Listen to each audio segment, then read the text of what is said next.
예전에 한 끼 줍쇼라는 TV 프로그램에서 이경규 씨가 한 어린이에게 훌륭한 사람이 되어야지 라고 하자 같이 있던 이효리 씨가 이렇게 말하죠. 뭘 훌륭한 사람이 돼? 그냥 아무거나 돼. 아무거나 되라는 말이 꽤 신선한 충격이었던 것은 우리 모두는 훌륭한 사람이 되는 것이 너무 당연한 정답인 것처럼 배워왔기 때문이겠죠. 물론 이효리 씨의 아무거나 되라는 말이 진짜 대충 살라는 얘기가 아니라 세상이 훌륭하다고 말하는 틀에 얽매이지 말고 너 자신이 원하는 사람이 되어라 라는 말로 이해가 되었습니다. 우리는 쉬지 않고 열심히 목표를 향해 달리고 결국엔 이기는 것을 정답이라 배우며 살고 있는데요. 내가 진짜 원하는 것이 무엇인지 생각할 겨를도 없이 달리느라 번아웃에 시달리고 허무해질 때가 많습니다.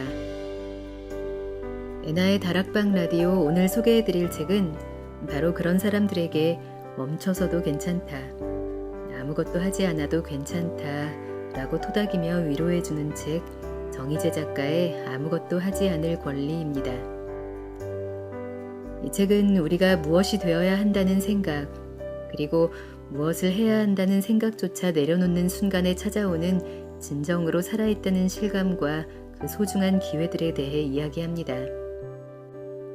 100점을 목표로 하지 않을 권리, 욕망에 끌려다니지 않을 권리, 심심할 권리, 사교적이지 않을 권리, 돈벌이가 안 되는 일을 해볼 권리 등 피곤한 시대를 살아가는 사람들이 행복해지기 위해 가장 먼저 되찾아야 할 30가지의 권리를 소개하는데요. 이를 통해 사회가 강요하는 트렌드나 경향에서 자유로울 수 있는 권리인 아무것도 하지 않을 권리를 누리며 내 자신의 가치와 신념대로 인생을 살아가라고 따뜻한 문체로 응원합니다. 오늘은 프롤로그와 본문 1장 멈추지 않고서는 알 수 없는 것들에서 일부 발췌해 낭독해드리겠습니다. 그럼 오늘도 끝까지 편안하게 들어주세요.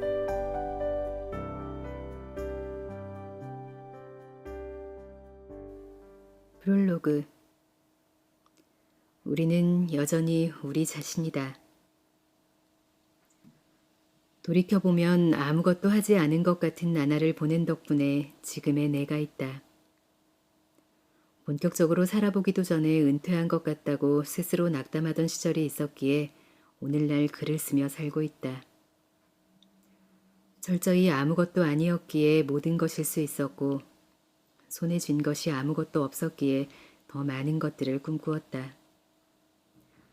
이른 아침에 숲에서 이슬 맺힌 거미줄을 보고 감탄했던 시간이 있었기에 세상의 아름다움을 누리는 일을 은퇴 이후로 미루지 않을 수 있었다. 그랬다. 아무것도 하지 않는다고 해서 결코 생동하는 삶에서 은퇴한 것은 아니었다. 아무것도 이뤄놓은 것이 없다고 탄식하는 대신 좀 더 당당하고 떳떳하게 나는 다른 북소리를 듣고 있다 라고 선언했어야 옳았다. 사실 아무것도 하지 않은 날이란 없다. 그날이 그날인 것 같아도 인간은 천천히 어느 지점인가를 향해서 간다. 헛되이 거저 지나가는 시간은 없다. 인간의 치명적인 약점인 조급증과 욕심 때문에 다만 실감하지 못할 뿐. 효율과 생산성, 경쟁의 논리가 모든 것을 압도하는 분위기에서 아무것도 하지 않을 권리를 얘기한다는 건 위험한 도발이자 패자의 변명쯤으로 비치기 쉽다는 걸 안다. 한편으론 뭔가를 하고 싶어도 기회를 얻지 못한 이들에게 아무것도 하지 않을 권리라는 말이 공허하게 들리지 않을까 조심스럽기도 하다. 그래서 아무것도 하지 않을 권리의 지향점을 다시 한번 밝혀두고 싶다. 아무것도 하지 않을 권리란 나 자신의 가치와 신념이 아닌 사회가 강요하는 트렌드나 경향에서 자유로울 수 있는 권리를 말한다. 아무것도 하지 않고 보내는 시간이야말로 무엇인가를 해야만 하는 인생을 버틸 수 있는 여유와 창의력을 길러준다. 인류 역사에서 그런 사례는 차고 넘쳐서 고르기 어려울 정도이다. 먼저 중국의 대표적인 지식인이자 4번이나 노벨문학상 후보로 지명된 왕멍의 일화가 있다. 일찍이 그는 14살에 혁명에 뛰어든 풍운하였다. 왕멍은 단편소설 한 편 때문에 우파로 낙인 찍힌 나머지 29살 때부터 16년간 신장 위구르 자치주에서 유배의 삶을 살아야 했다. 인생에서 가장 활력이 넘치는 29에서 45살까지 그가 경쟁사회의 눈으로 보면 아무것도 하지 않는 삶을 산 것이나 마찬가지였다. 그는 그 시기를 어떻게 살아넘겼던가. 위구르 현지말을 배웠고 변방의 농민들과 함께 먹고 자고 일했다. 소수민족인 위구르족의 말을 배워봐야 현실적인 이득을 얻을 일은 드물었다. 그는 46살에야 복권되어 베이징으로 돌아올 수 있었다. 왕멍의 가장 뛰어난 작품이 40 중반 이후에 나온 것은 우연한 일이 아니다. 헨리 데이비드 소로의 경우도 빼놓을 수 없다. 그가 월든이라는 명작을 펴낸 것은 월든 호숫가를 떠나고 난 약 10년 뒤였다.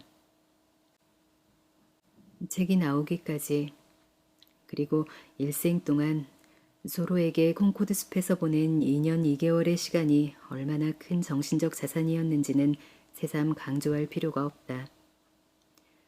월드는 19세기에 나온 책 가운데 가장 중요한 한 권으로 손꼽힌다. 그런 책도 아무것도 하지 않은 것처럼 보이는 날들 덕분에 세상에 나올 수 있었다. 세상이 온통 스마트해지길 권하고 지친 기색을 내비치기만 해도 도태의 신호로 받아들이는 시대일수록 아무것도 하지 않을 권리 또는 내가 원하는 것을 할 배짱이 필요하다. 인생은 대체로 균형을 맞추는 방향으로 나아간다는 것을 알면서도 우리는 가끔 모순된 것을 원한다. 안정도 누리고 싶고 살아있다는 실감을 주는 도전과 모험도 놓치고 싶지 않다.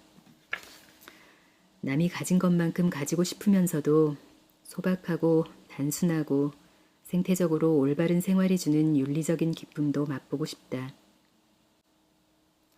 지금의 나를 긍정하면서도 더 멋지고 극적으로 사는 누군가를 보면 나만 고정된 역할로 끝날 것 같아 초조해진다. 그런 이들에게 이 책이 하고 싶은 말은 간단하다. 괜찮아. 대세에 지장 없어. 살아보니 정말 그렇다.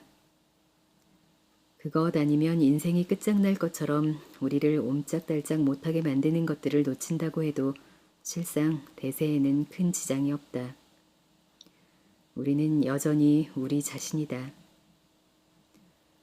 아무것도 하지 않는 시간에 진정으로 하고 싶은 것을 성찰해보지 않은 사람은 진정으로 타인을 이해하는 법을 모른다. 이 광활한 우주와 자연 속에서 자신의 존재감을 고민해보지 않은 사람이 타인이 처한 어려움과 절박한 심정을 자기 것처럼 상상하기란 힘든 노릇이다. 인간의 범주를 넘어서 나무 한 그루, 새 한 마리가 입은 상처를 자신의 아픔처럼 느끼는 공감 능력도 마찬가지다. 무의의 시간을 지나보지 않은 사람은 또 기다리는 법에 서툴다. 모든 일에는 때가 있는 법이기에 우리는 다만 현재의 한순간 한순간을 지극한 마음으로 살아갈 뿐이다.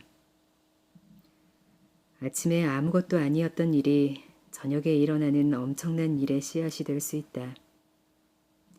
진정으로 살아있다는 실감을 안겨주는 소중한 기회들은 우리가 무엇이 되어야 하고 무엇을 해야 한다는 생각조차 내려놓은 그 순간에 찾아온다. 이 책은 바로 그 순간들에 관한 이야기이다.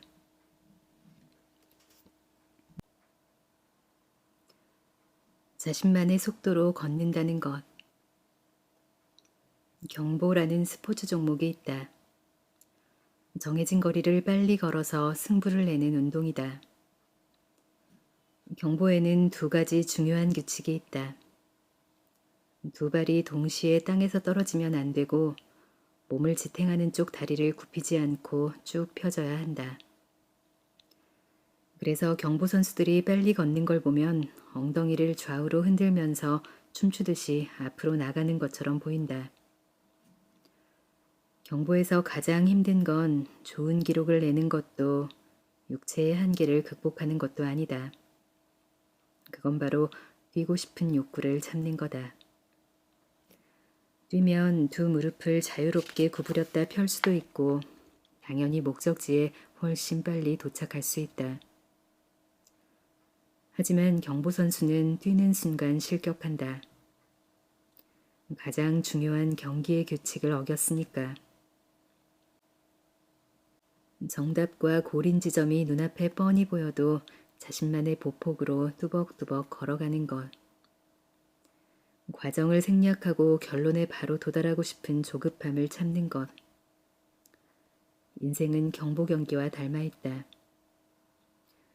남들은 뛰어가고 날아가는데 나만 제자리 걸음 같을 때 내가 참가한 경기의 규칙은 조금 다르다고 내게 맞는 근육을 사용해 한 걸음 한 걸음 즐기며 가고 있다고 말할 수 있다면 충분히 지적이고 용감한 사람이 아닐까. 모두가 육상선수처럼 마라토너처럼 뛰어야 하는 건 아니다. 내게 맞는 보폭, 내 근육에 맞는 걸음으로 가도 된다. 가다가 마음을 울리는 풍경, 차마 지나칠 수 없는 아름다운 사람을 만나면 삶의 신비와 접속했음에 감동하고 기꺼이 어리둥절해 하면서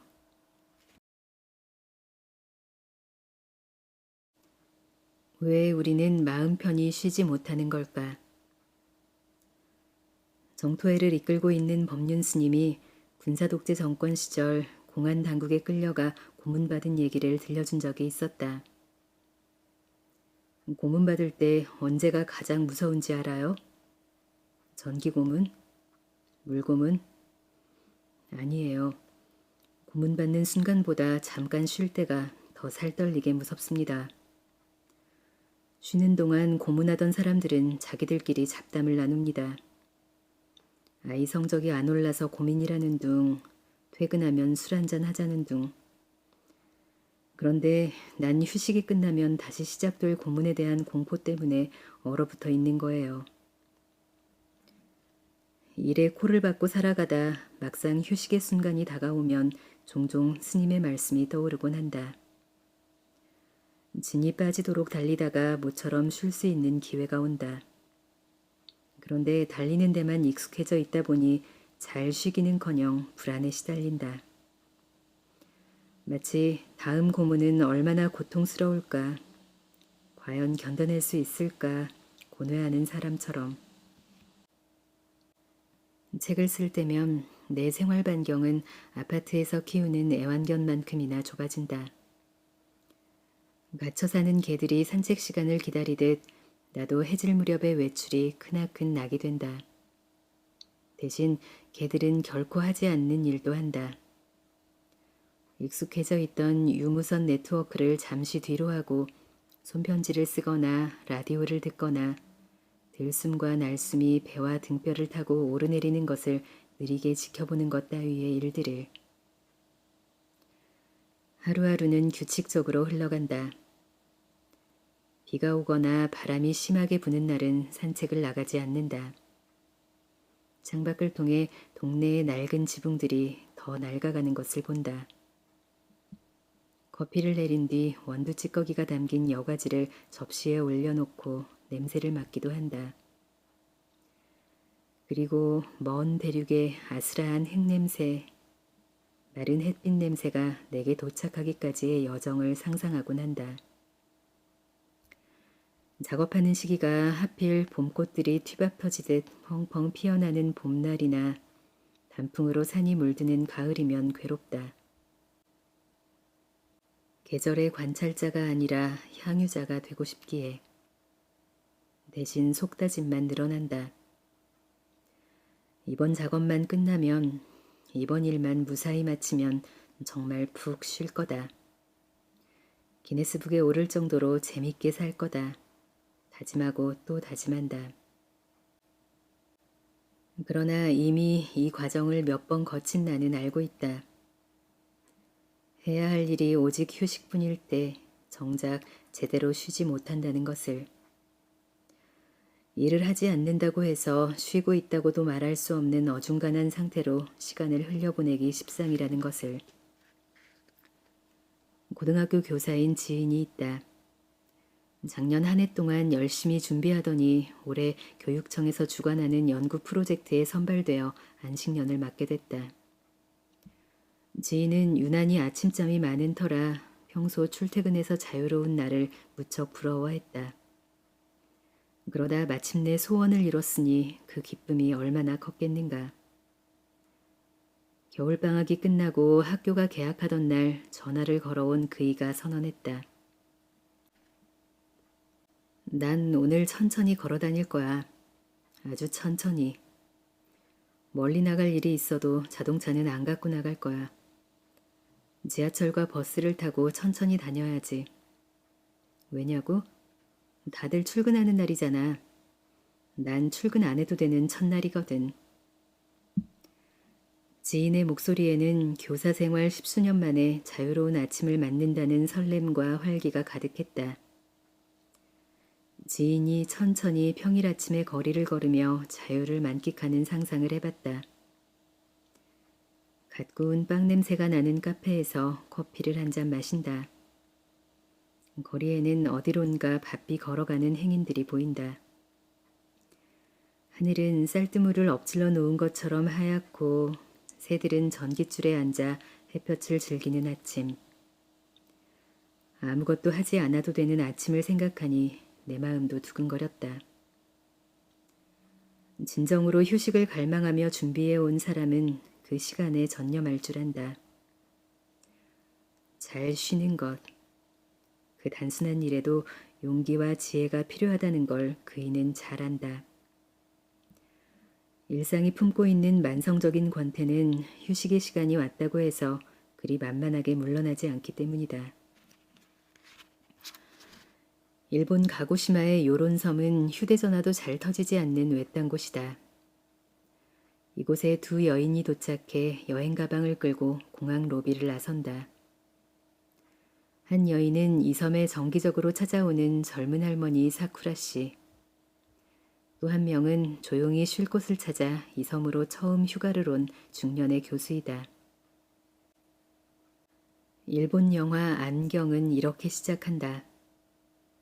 이 섬의 민박집 주인은 큰 간판을 내걸면 손님이 잔뜩 올 테니 이 정도가 딱 좋다며 손바닥만한 간판을 숨기듯 달고 있다. 그 덕분인지 손님이라고는 이 두 여인이 전부이다. 주인은 교수에게 초행길에 헤매지 않고 잘 찾아온 손님은 3년 만에 처음이라며 말한다. 재능이 있네요. 이곳에 있을 재능. 그러나 얼마 지나지 않아 여인의 재능은 바닥을 드러내고 만다.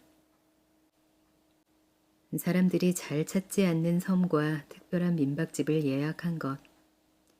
그리고 여행 시기를 사람들이 붐비지 않는 초봄으로 잡은 것까지는 분명 재능이고 행운이었다. 그런데 여인은 도무지 섬 사람들을 이해하지 못한다. 아침마다 다소곳이 무릎 꿇고 앉아 손님이 깨어날 때까지 기다려 아침 인사를 건네는 친절이 부담스럽다. 모래 해변에서 마을 사람들과 함께하는 메르시 체조도 자꾸 자신이 만든 팥빙수를 먹어보라고 권하는 사쿠라 씨도 불편하기만 하다. 저는 됐습니다. 전 괜찮아요. 여인은 함께 하자는 권유를 받을 때마다 경계심을 드러내며 정중하게 거절한다. 어느 날 아침 정갈하게 차린 아침 식탁에서 여인은 밥을 먹으며 묻는다. 오늘은 관광을 좀 해보려는데 어디 좋은 곳 있나요? 민박집 주인과 사쿠라 씨는 서로 마주보며 난감한 표정을 짓는다. 관광이요? 여긴 관광할 만한 곳은 없는데요. 그럼 여기 놀러 오는 사람들은 도대체 뭘 하나요? 주인은 한참 고심하더니 답한다. 사색? 여인은 고개를 갸우뚱한다. 사색에 잠기는 것도 하루 이틀이지 바닷가와 민박집을 오가는 일상은 너무나 단조롭기만 하다. 여인은 밋밋하고 나른한 민박집을 벗어나 다른 숙소로 옮기려고 한다. 민박집 주인은 담백한 태도로 배웅하며 개성이 깃든 약도를 건넨다. 왠지 불안해지는 지점에서 2분 정도 더 참고 가면 거기서 오른쪽입니다. 라는 식이다. 섬 사람들은 그런 엉성한 약도만 보고도 의외로 잘 찾아간다.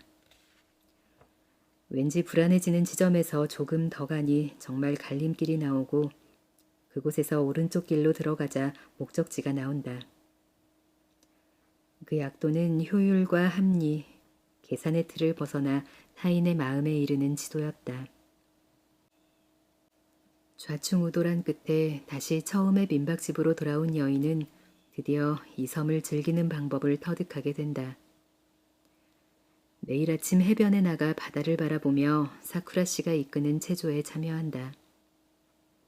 민박집 주인의 만돌린 연주를 들으며 맛있는 팥빙수를 먹고 빛주색 바다를 바라보며 섬에 젖어든다.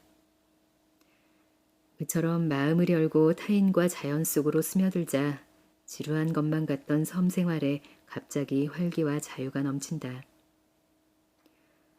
영화는 진정한 휴식을 취하는 것도 연습과 열린 마음, 그리고 자신을 버리는 용기 없이는 불가능하다는 걸 잔잔하게 보여준다.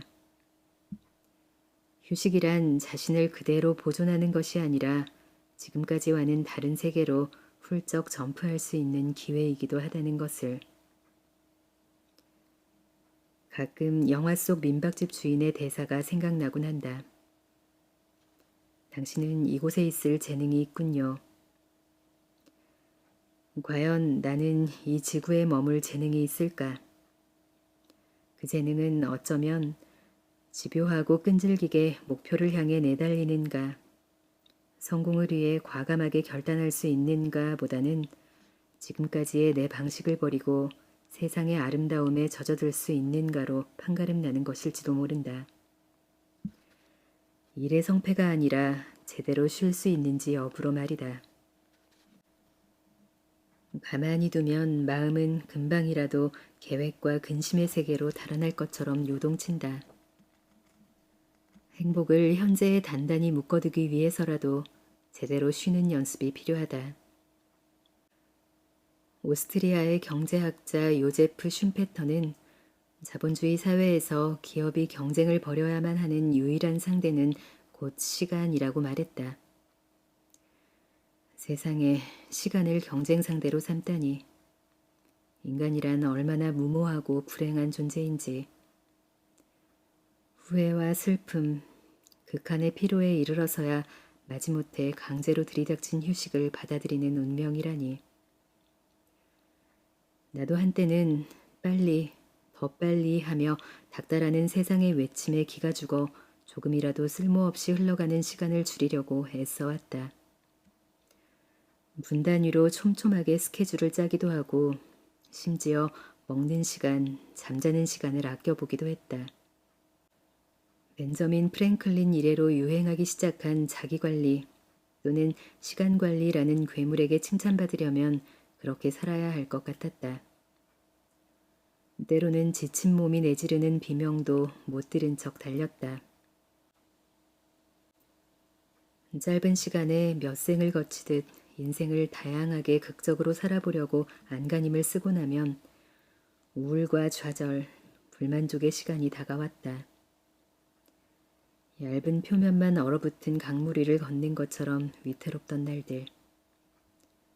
그런 강제적인 근면과 피로의 시간에 진정으로 살아있다는 실감이 난리 없었다.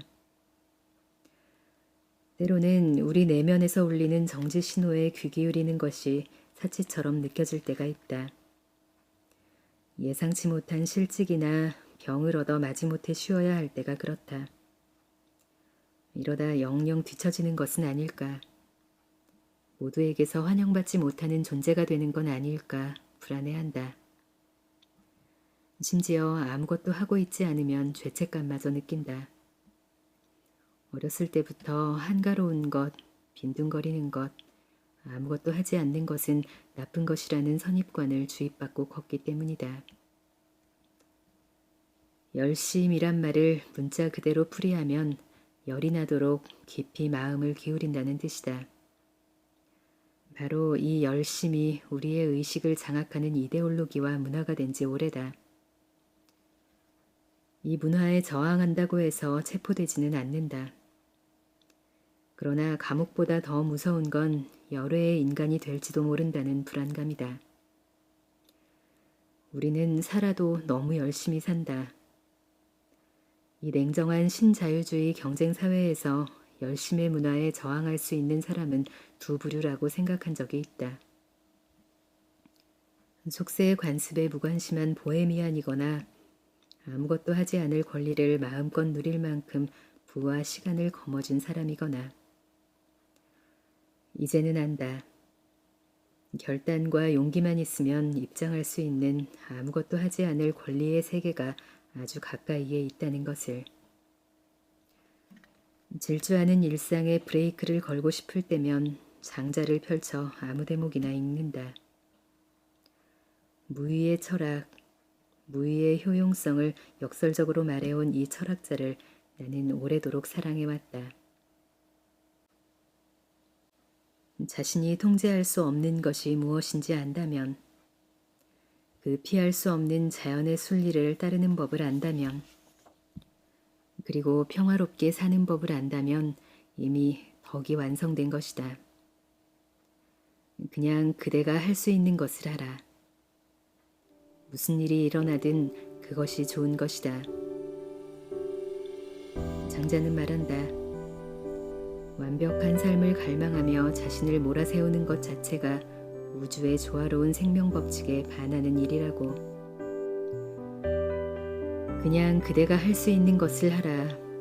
무슨 일이 일어나든 그것이 좋은 것이다. 이 구절을 읽을 때마다 아름답고 힘찬 에너지를 느낀다. 이런저런 계산 없이 오롯이 그냥 존재하기. 몸과 마음에 힘을 빼고 하고 싶은 대로 놓아두기.